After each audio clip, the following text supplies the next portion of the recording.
Hello दोस्तों। तो हम एक नोवेल शेयर करने जा रहे हैं जिसका नाम है ऑकवर्ड और चाइनीज़ नेम है एम्बेरेस। तो इस नोवेल में हमारे 3 कैरेक्टर हैं, जिनमें से फर्स्ट है येमू और सेकंड है यनचेन और थर्ड है चेंगमो। तो कहानी कुछ ऐसी है कि येमू यनचेन से प्यार करता है, मगर वो ये जानता है कि यनचेन येमू से प्यार नहीं करता। मगर वो सोचता है 8 साल रिश्ते में रहना ऐसे ही नहीं है, और 8 साल तक जब रिश्ते में रह लेते हैं तो वहाँ किसी भी कन्फेशन की ज़रूरत नहीं होती। इसी वजह से वो अपने रिश्ते को संभालने में लगा रहता है। मगर गु हुआई के वापस आ जाने के बाद ऐसा नहीं हो पाता। गु हुआई एक फोर्थ कैरेक्टर है जिससे कि यनचेन शादी कर लेता है। यनचेन जब येमू को छोड़ता है तो उस टाइम पर येमू का बहुत ही ख़राब टाइम चल रहा होता है।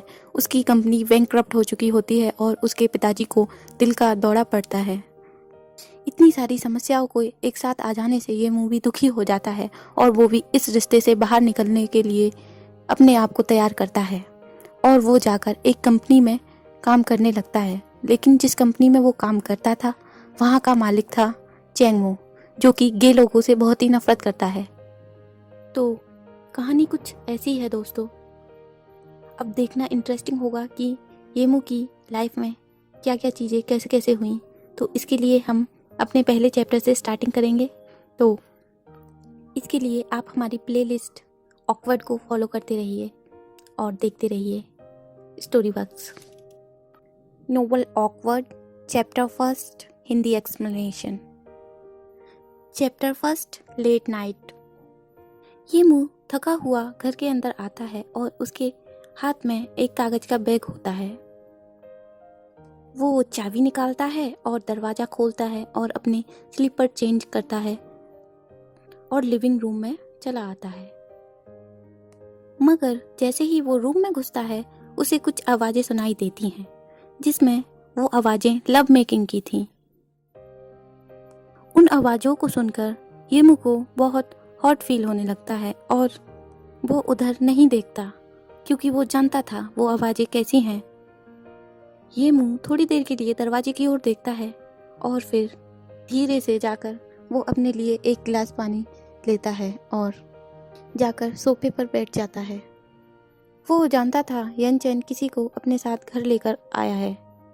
वो ये भी जानता था कि अगर ये नॉर्मल सिचुएशन होती तो येमू जाकर अभी यनचेन से पूछ लेता, लेकिन ये सिचुएशन ऐसी नहीं थी। वो बुरी तरह से थक चुका था। उसकी कंपनी बैंकक्रप्ट हो गई थी और उसके सारे शेयर्स भी चले गए थे और उसके पिताजी को दिल का दौरा भी पड़ा था, जो कि अभी हॉस्पिटलाइज हैं और वो बहुत ही मुश्किल पीरियड से गुजर रहे हैं। ये सब कुछ इतनी जल्दी हुआ कि कुछ कहा ही नहीं जा सकता। ये मुँह अपने घर को भी नहीं बचा पाया। उसने सुबह से हॉस्पिटल की बेंच पर बैठे हुए पूरा दिन निकाल दिया, मगर शाम को जब वो घर पहुंचता है तो दिल दहलाने वाली सच्चाई को देखकर वो और भी अपसेट हो जाता है। वो सिगरेट निकालता है और बैल्कनी में जाकर वो सोचने लगता है। वो थोड़ा सा मुस्कुराता है और सिगरेट जलाता है और सिगरेट पीना शुरू करता है। और वो सोचता है पूरे 8 साल में यनचेन को बिल्कुल भी येमू से अफेक्शन नहीं हुआ। उसने अपने 8 साल ऐसे ही निकाल दिए और बदले में उसे क्या मिला? सिर्फ सिंपैथी। येमू जानता था, मगर वो कुछ कर नहीं सकता था और अब येमू को बहुत ही गिल्टी फील हो रहा था। कुछ समय पहले जब येमू बैंक गया था लोन लेने के लिए, तो उसने अपनी ये फैमिली के बिला को लोन के लिए इस्तेमाल कर लिया था। तो उसके पास में सिर्फ यही एक घर बचा था। अब वो बस इतना ही कर सकता था कि यहाँ खड़ा हो के यनचेन की लव मेकिंग वॉइस को सुन सके और ये फील कर सके कि वो कितना सेटिस्फाइड है। और यह आने वाली आवाज़ें उसे फील करा रही थी कि यनचेन बहुत ही खुश है। ये कहना अजीब होगा कि ये कितना ऑकवर्ड है और कितना चीप है, मगर अब इतना ही कहा जा सकता है कि ये मुंह एक पागल इंसान के पीछे ही पागल था। तभी सिगरेट जलते हुए उसकी उंगली तक पहुंच जाती है और उसकी उंगली जल जाती है और वो हंसते हुए उस सिगरेट को देखता है और वो लिविंग रूम की तरफ मुड़ता है और जाकर सोफे पर सो जाता है। अपने एक हाथ को वो माथे पर रखता है और सोच में लगा रहता है। अचानक ही उसे एक आवाज़ सुनाई देती है। रूम खुलता है और एक हैंडसम सा इंसान उसके सामने आकर खड़ा हो जाता है और वो येमू की तरफ घूर कर देखने लगता है। येमू आवाज़ को सुनता है और आवाज़ सुनते ही वो खड़ा हो जाता है और यनचेन से पूछता है, क्या तुम्हें कुछ चाहिए? यनचेन येमू की ओर अजीब तरीके से देखता है और बोलता है 100 मिलियन मेरी आंखों के सामने से दूर जाने के लिए और फ्यूचर में कभी भी मुझे नहीं दिखाई देने के लिए। पहले तो येमू सुनकर शॉक हो जाता है और वो उस कार्ड को ध्यान से देखता रहता है जो यनचेन ने उसकी तरफ फेंका था। यनचेन उससे बोलता है गु हुआई वापस आ गया है चाइना। येमू आंखों को क्लोज कर लेता है और यनचेन से सिर्फ एक ही बात पूछता है, क्या तुम साथ में हो? यनचेन अजीब तरीके से जवाब देता है और उसको बोलता है, तुम्हें क्या फ़र्क पड़ता है? और येमू फिर से पूछता है, ये सब कब से हुआ?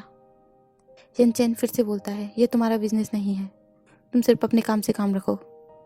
येमू ये सुनता है और चुप हो जाता है और येमू बोलता है, अच्छा, और इसके बाद वो कुछ नहीं बोलता। यनचेन उसे अजीब तरह से देखता रहता है।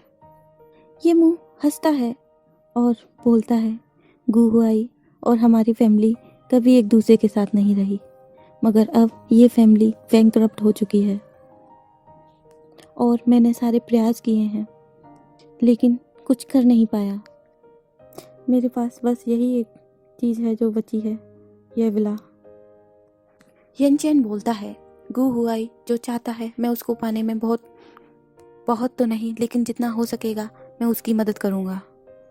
येमू बहुत देर तक चुप रहता है और फिर बोलता है कि इतने समय तक अगर कोई कुत्ता भी पास में रख ले तो उससे भी लगाव हो जाता है, मगर यनचेन तुम्हें मुझसे इतना भी लगाव नहीं हुआ?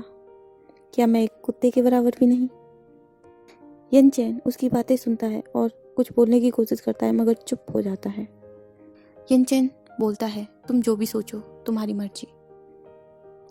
येमू सिगरेट पीता है और धुएं को बाहर नहीं निकालता और वो इसी तरह शांत खड़ा रहता है।